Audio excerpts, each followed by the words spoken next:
nga, boss. Eh, di ba nakikita ko minsan, nagpo-post ka ng mga pangalan. Mga utang. Teka, ilang strike ba muna bago sila mapopost? Hindi, kasi ako hindi naman ako talaga, pagka hindi mo pinasin ng mga isang buwan sa message, kamusta?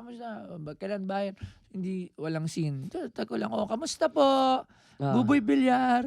Mag-PPM yan ngayon. Ayan na. Boss, sabi ko, pasensya na, hindi ko nabasa yung chat message mo. mo. Pasensya ka, hulog ako. Magbabayad. So, di ba?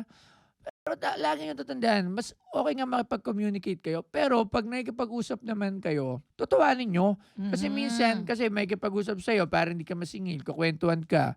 O Ayan si na.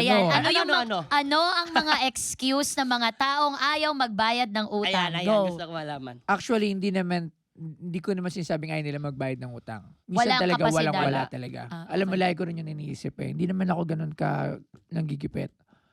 Titingnan ko rin talaga kung ano yung nangyayari sa buhay ng tao. Kung kaya ba o talagang walang-wala talaga. Ako rin mismo naiiyak. Talaga nakita ko naman, may sakit talaga yung anak sa ospital, di ba? So, hindi ako sumasabay muna. Pero pag nakita kita, nagbabakasyon ka,